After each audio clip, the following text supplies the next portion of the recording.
Hey guys, it's Kashi here. I'm gonna go over the Cindra video today, and I'm just gonna talk about how I sided, what was siding like in the matchups, and then just go straight to some gameplay.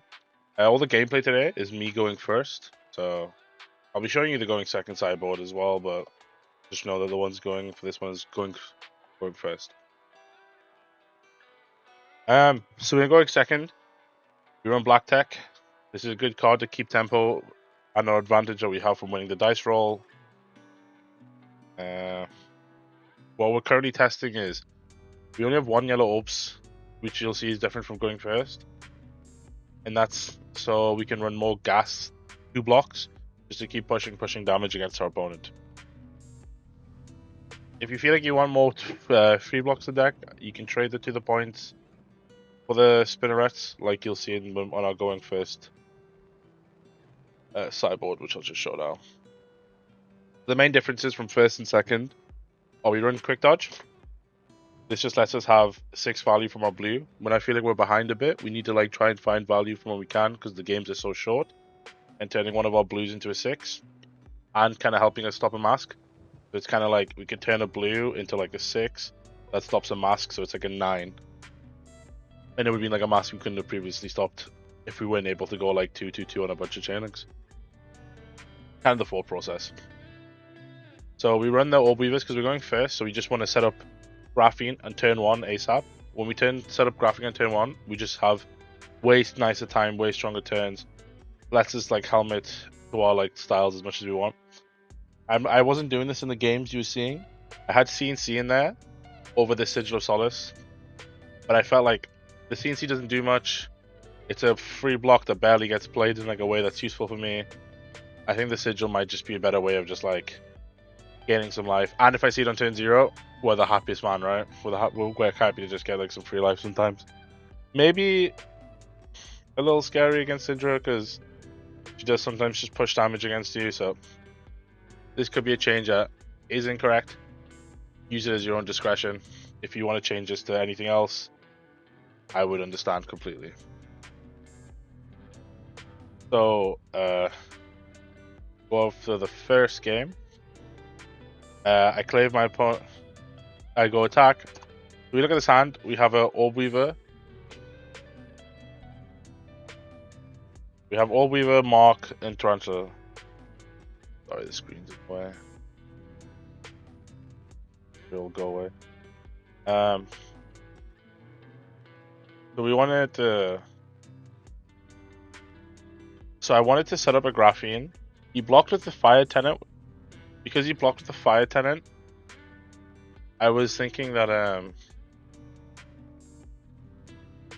that it's just correct for us to like push more numbers, and because we have Toxin, it helps us like make this decision easier because there's a chance he's gonna leak a lot.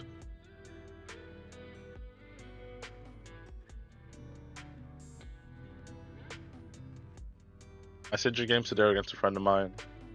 So he's been telling me that he's been beating a lot of Marios, and he just wants to know if it's like a skill difference or what's been happening. So I'd give him some games. So in his hand, if this was the Sigil, it kind of not do much, to be honest.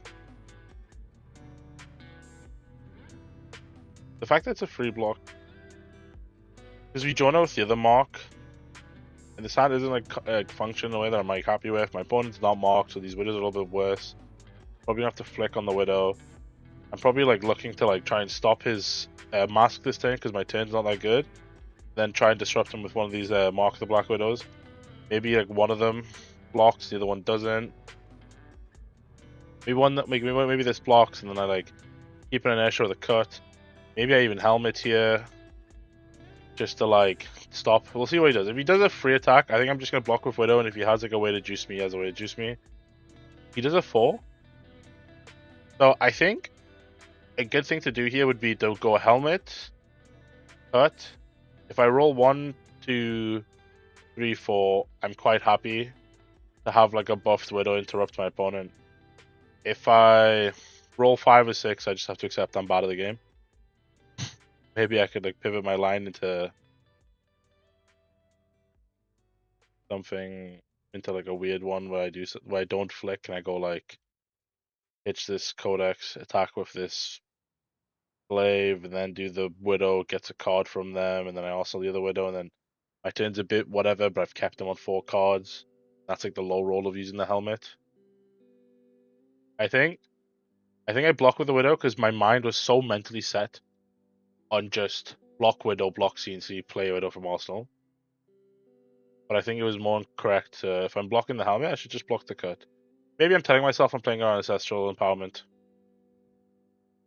Probably also fine. We'll find out in the future if I was correct. But we got really lucky. We rolled 1, by the way. I didn't actually talk about that. So now we're threatening 6, banish 2. And if we have any reaction, it's threatening like potentially time warp. So our opponent has a choice of does he block 0 and do a turn, or does he try and block 6? But the chances are you might not even be able to block 6, like without using boots, and then it becomes really bad for him. From like my future leave no witnesses and stuff. We'll see what he banishes.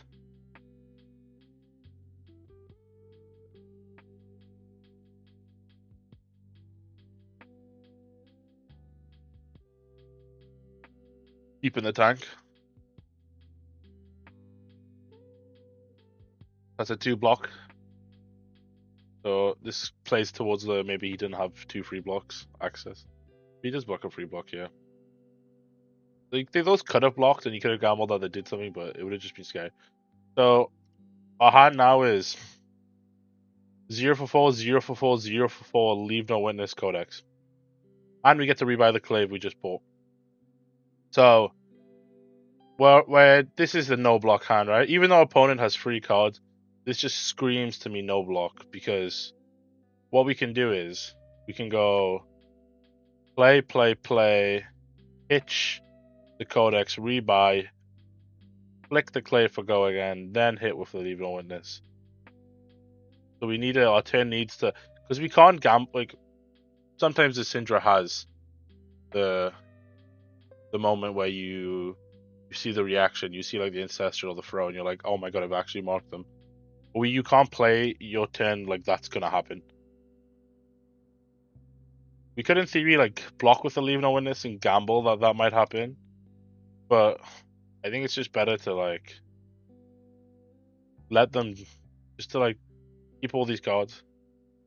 Because there's also the world where like if our opponent does an Arsenal, we can do like a similar turn where we just attack with everything and then also this leave. And that's also fine. And then we would just block with the leave at that point, right? And then we would we'd block with the, so our opponent, let's say our opponent attacks here, we'd block with the leave, and then we'd go tunic, buff, attack, also this codex. Next time we have codex will end the leave no witness ready for us. And but boom, here's a reaction. Insane. Now we just get to go all the cards, keeping the codex, and attacking the leave no witness to disrupt them.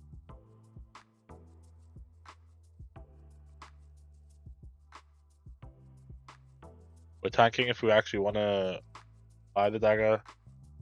And I was like, nah. Loser behavior to think about buying this dagger right now.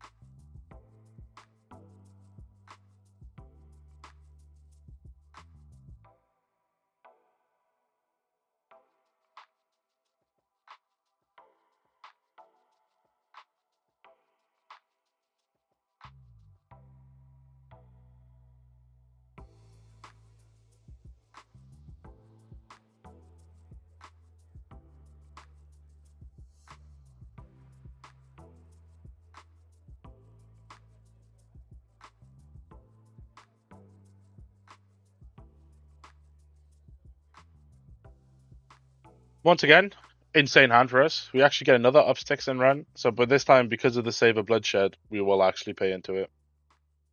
So this is like this is the moment where you look your opponents in the eye. You obviously don't tell them, but you're just like, show me lethal. You have to make me block. Because I am not blocking right now.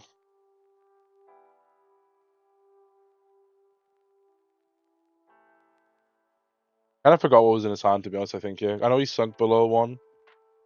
And then... This is the card he kept, so I was just like, huh? Hand must suck right now. And then he blocks, he attacks for 1 here, and I'm just like, oh. This is perfect.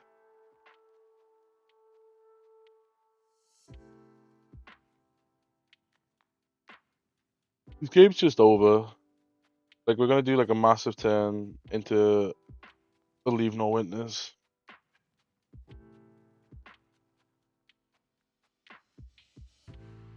If he blocks correctly, he won't die here, but then he just like it's so hard for him to play the game. So our opponent looks like he wants to block a lot. And he knows this is going to be for 10 on hit go again. So it looks like he's playing towards a D-react. He's giving us all his... He blocks 7. This makes me think he's definitely got a D-react. But unlucky for my opponent, we have Toxin. So we then present Lethal, force the D-react out. Our draw doesn't really mean much to us. We already have one. It's technically an extra ponder, so it wasn't like useless.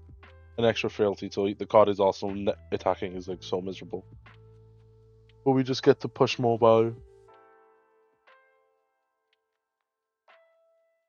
Technically, this meant that us revealing the mark for our opponent didn't change the game too much, because we would have had this Codex top deck rather than one of our Arsenal. We were always Codexing this guy. It just depends if you're Codexing for 1 or 2.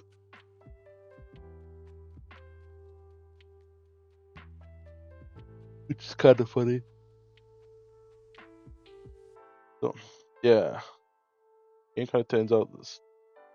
So the luckiness we got actually was obviously lucky, but like it turns out it all evened out, which is something you don't think about until you watch stuff like this.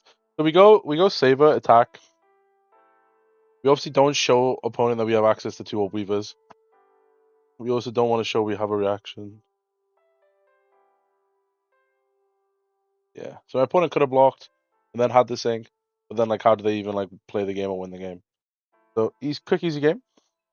Another game we go first. Once again, I want to set up Orb Weaver. The rest of it doesn't matter to me. If I get to set up Orb Weaver, I'm a happy man. And these cards were too good. So if I had like bad cards in my hand, let's say this like my hand wasn't in Last Wisp, Leave No Witnesses, and a Kiss of Death, I would have maybe thought about pitching the 2 reds to use the Throw Dagger to cycle a card, and just to like keep looking at what I want, mulliganing more efficiently. But this is insane, right? This is like the God hand.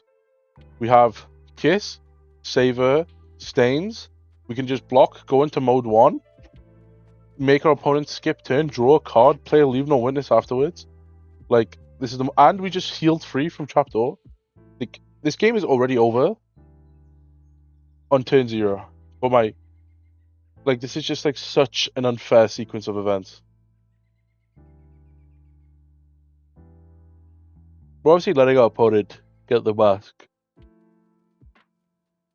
The only reason we block this because that one hit is like relevant to like help with mana cheats. So we just like we can use the D-react. Just in case our opponent passes, we now use the mask.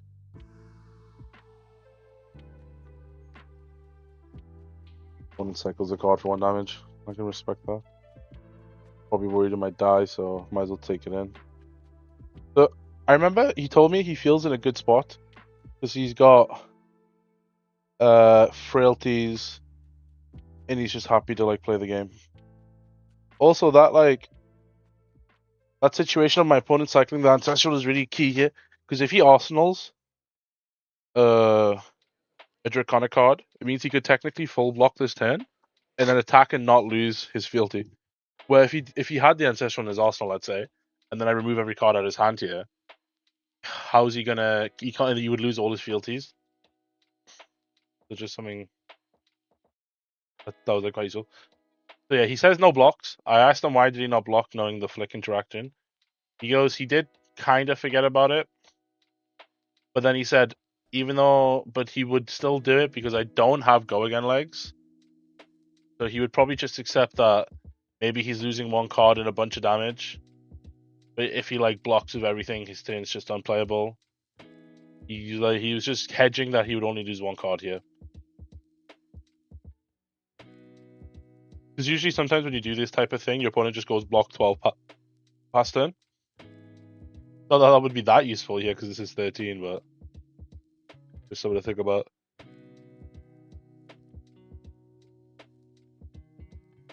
Yeah, this is like, we're on the reactions because I'm talking to him about it, and then he's like saying what I've just kind of told you guys.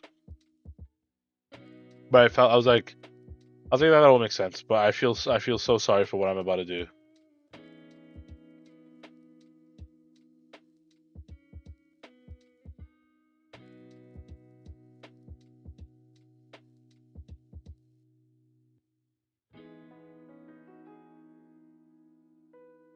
So look at that, we've done 16. And we're gonna make our opponent skip turn. This is like one of the most insane flips of tempo you'll ever have, right? This is like a sculpted hand. But we helped set that up, right? We made sure to keep the Say a Kiss. We made sure to keep this Leave No Witnesses. We left our opponent marked. There's all benefits that we have like reaped from our own reward of playing towards them. So I saw my opponent block to take the tempo, and I was like, that was a bit sad. You could have done like a 2-card take the tempo, and then he flicks me and gets a resource. I was like, you are doing a 2-card take the tempo. So this card is on hit. Like draw a card that I can now interact with. And then what does my turn look like? My turn's going to be weapon, scar tissue, codex, yeah,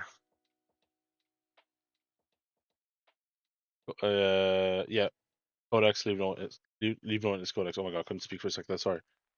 If I want to not pitch a blue, I have to flick. So if I wanted to keep like a toxin or spinner out, I'd have to flick on the Chelestrine, which I don't think is good. I could just let my opponent draw, because then I can go Glaive, flick, Orb Weaver, attack, play buff, codex, leave no witness, do big numbers. And then let my opponent draw a card. Because him drawing a card is... If he was drawing a card, I'd be more incentivized to block so my codex is better. But because it's banish, I'm like actually okay with it. More as funny as it is in this specific hand. But I'm just thinking is like, do I want to block 8 on 2 cards? Or do I want to... Because it's like, let's say our opponent's worst card's free, right? Like if it's like, do I want to block 8 on 2 cards? Or do I want to block... I don't want to deal 7, because I would do the orb, the flick, and the toxin, 7 value. Which might be correct to do the 7, because I'm in the lead. But I think both lines are like technically correct. I think you open yourself to get like high rolled harder if you don't block. So I decided to block because I know the codex is removing a card, and I know the leave no witness is removing another card, potentially 2 more cards, or like a card and armor piece. I think this is getting undone. I was monologuing with him, and I was just like, I could have done this cool turn where I go like flick, play the thing, and then I was like, wait, that's not this turn though. And it's really nice that the scar tissue keeps my opponent marked. If he does block the leave no witness, I get a transform again, allowing me another chance to high roll him with like a Black Widow, or a trapdoor, or number 5 to like finish to find like a really quick lethal.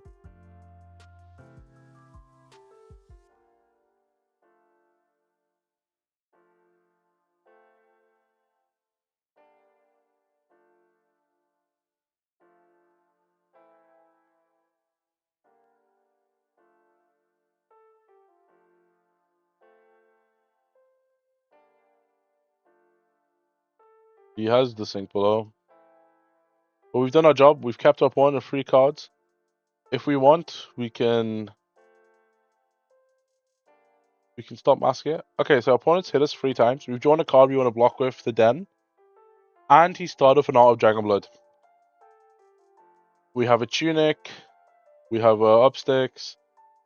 We have a third. We have another Codex. Love the Codex today. Codex loves us today. This turn looks really easy, right? We're just gonna this also gonna show you the power of quick dodge. So we just get to go block. Block again. And then whatever the last card is, we get to block it. It's to take the tempo. So if these were black tech, we could have like blocked with this card. We could have just waited till now, and then we would have went block with legs and the den. And then our turn we would have went like what we're about to do, but we won't use the tunic. Oh, we either won't use the tunic or we discard this prognosis. So our black tech would have blocked 1, and this prognosis would have done 3. So we're still getting more value from having this.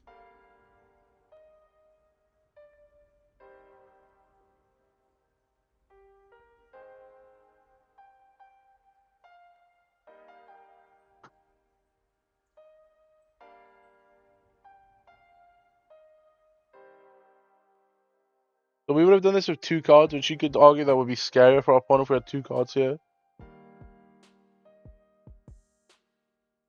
But what's really funny is I'm technically showing lethal to my opponent right now.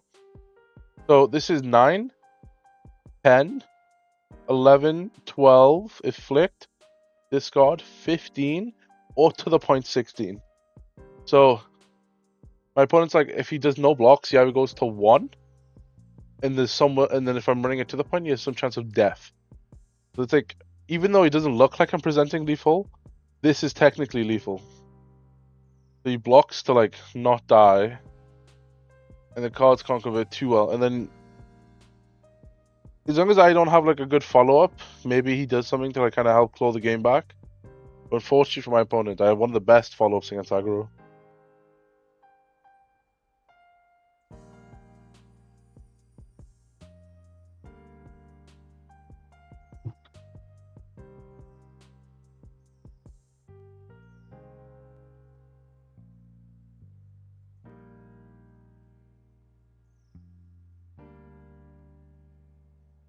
He's just thinking if this really is the blocks we're happy with.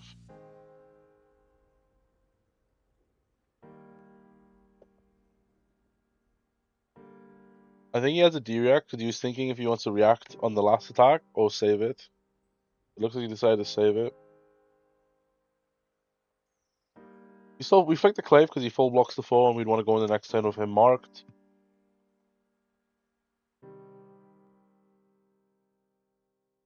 We draw another Codex, and so we're just like, we might as well cycle. So I sink below the blue here. His chances are whatever I draw, I'm going to be fine to play it. Because I have no reason to pitch anything other than like this weapon. So 1 or 3 resources are the exact same. And then we have like, this is like a moment where like restraint could be useful to not let yourself get unlucky. So we attack for 4 here. And we know no matter what our opponent has in our hand, and then next turn cannot present 22 damage. So I think not flicking here to not randomly get cheesed by like a save, a shelter or a sigil is really good. I know they're probably not running these cards. Maybe the shelter they might run. But it's just dodges a lose condition, right? We have no more traps left, so we just choose something wrong. And then yeah, we just go present 22 with no mask and free cards.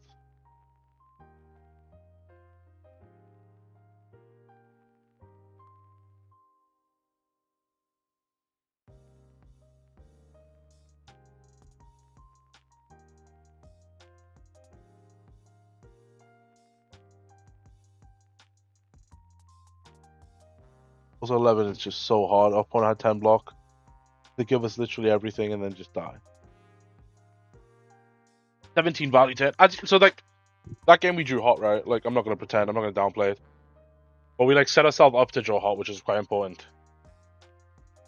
We just had, even though we're going first, it just shows you like how the disruption hands. As long as you just keep disrupting them, that's all that matters. Just don't be scared to not block. Let them keep their cards. Yeah, that was pretty good. Alright, let's move on to the last game. So yeah, this is the last game. Once again, we won Orb Weaver. We love Orb Weaver. If I love anyone, it's Orb Weaver. So we attack. Click. And we don't want this prognosis in our next hand, because it's not really useful. He blocks over 0 for 4 as well, which is quite interesting. So we're just going to go Orb Weaver prognosis to make sure these... Yeah. Make sure these cards are just getting cycled. And our opponent's inclined to like double block. He's already given us a 0 for 4. There's a chance the rest of his cards also good. And then the reason why they're inclined to double block is if they try to like single block to like deny the mark, we get to like heal too. And remove a card that was good for them anyway. I was like, wait, they do that? And no, they have a direct, never mind.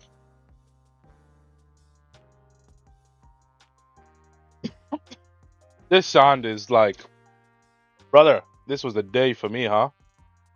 Saver, blue, cards to discard. I've closed my eyes. My opponent cannot hurt me. I'm just gonna sit and do whatever, like, I'm gonna ignore whatever he's doing.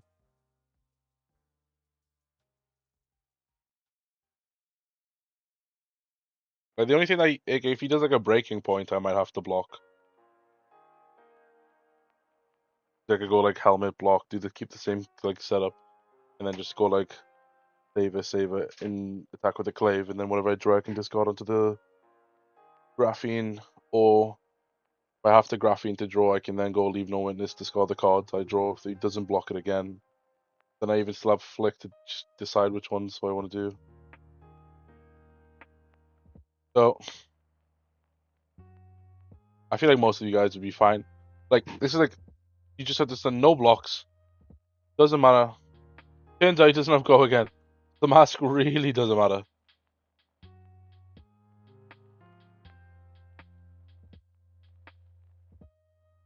But even if I took 3 here, it wouldn't make a difference to the game.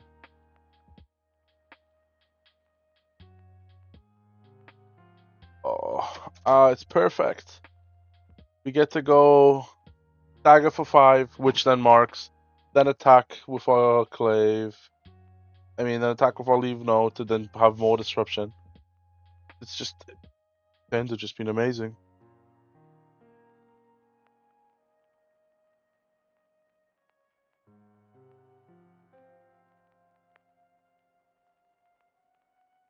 These are all just like rewards from how we've been setting up in our. Once again, opponent is attacking us.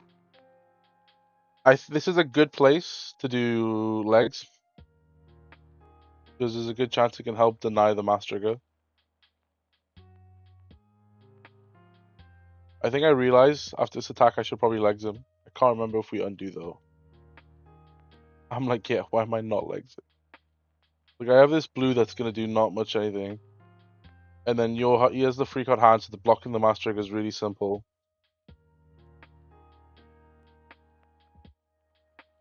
Like, I can just give him the stains, because then I could go like save a kiss, inertia, do stuff.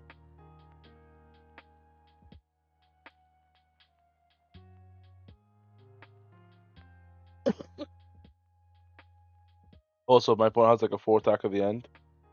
He does. I can do the helmet, and I get absolutely rewarded for this line of using my legs here.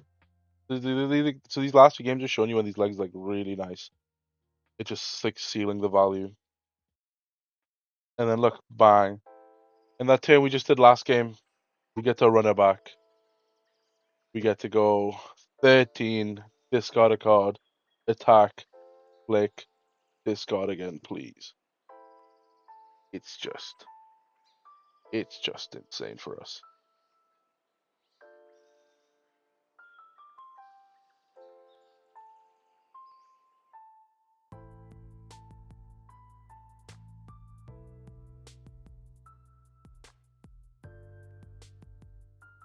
This time opponent's kind of like full blocks.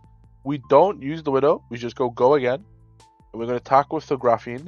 Flick the Kiss. And then potentially use the Codex. Then his luck, but he has the React. There was a world. I went for the Codex line.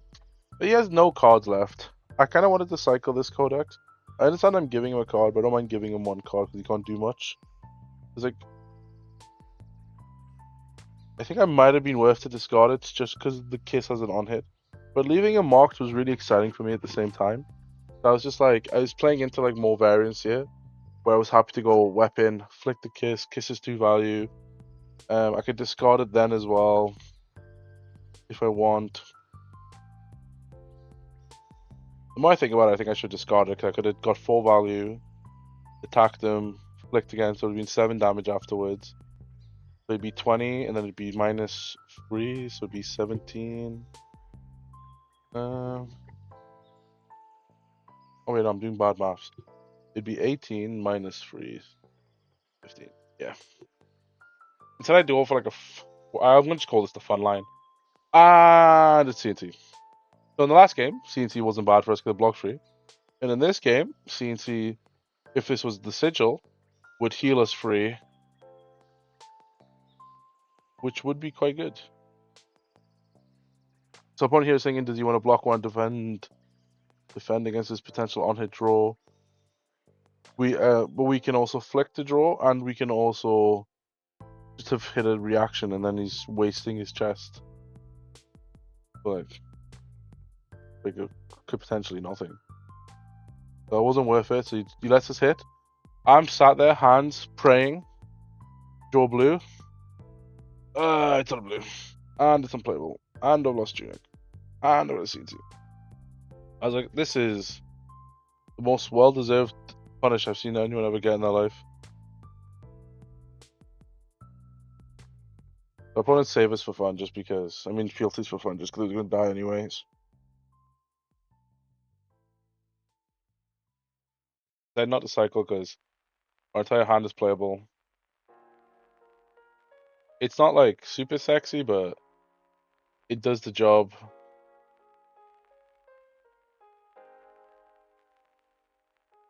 So the CNC did like lose us a bunch of value last time, but it has gained us some value this turn. But I think, just to be fair, this turn was always going to have good value.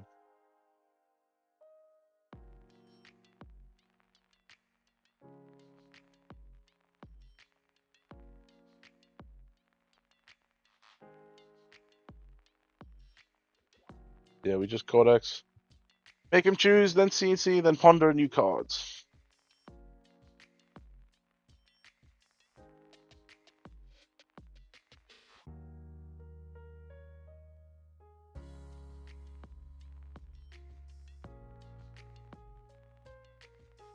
The opponent's thinking, he's like, why is he Codexed without getting the card out of his arsenal? What could it have been? And then he's like, oh. He was telling me a few ideas, and I was just thinking, because this is just a one. He was just thinking, what could have possibly been stuck in my arsenal? He was like, is it a stains? Is it something useless, like a weird I have to pay for? And it's just like, oh, it's a CNC. That makes sense. And oh my god, have you ever seen a more dead man than my opponent right now?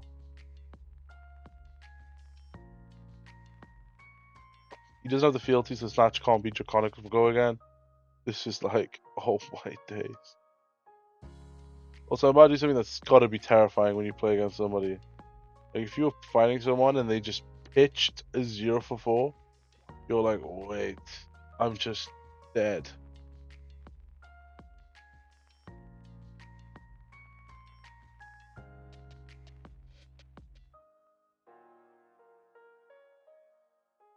So yeah, our opponent needs to like block a bit to survive, and then like hope he gets to like keep some cards to play with.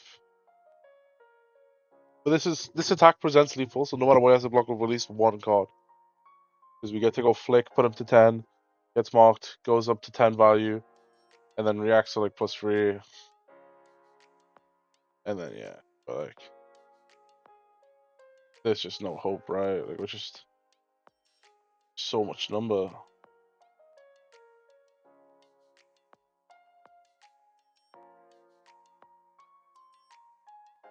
And oh, is that all she wrote? I think we talked for a bit, but yeah, he dies. Look at the rest of my draws. So some of these games were like me rolling well. I'm not gonna lie, some good transforms, some good draws, a lot of power turns, but it's also useful to see how to evaluate these good hands, right? Often, so like even though these were like a high roll and all this stuff, it was like still useful information. So yeah, obviously this deck list I got posted in the description. But yeah, I hope you enjoyed the games. I hope you learned something. If you spot anything I've done wrong, or if there's anything you have questions about, drop a message. Drop a comment and stuff like that. I wish you a lovely night. Bye.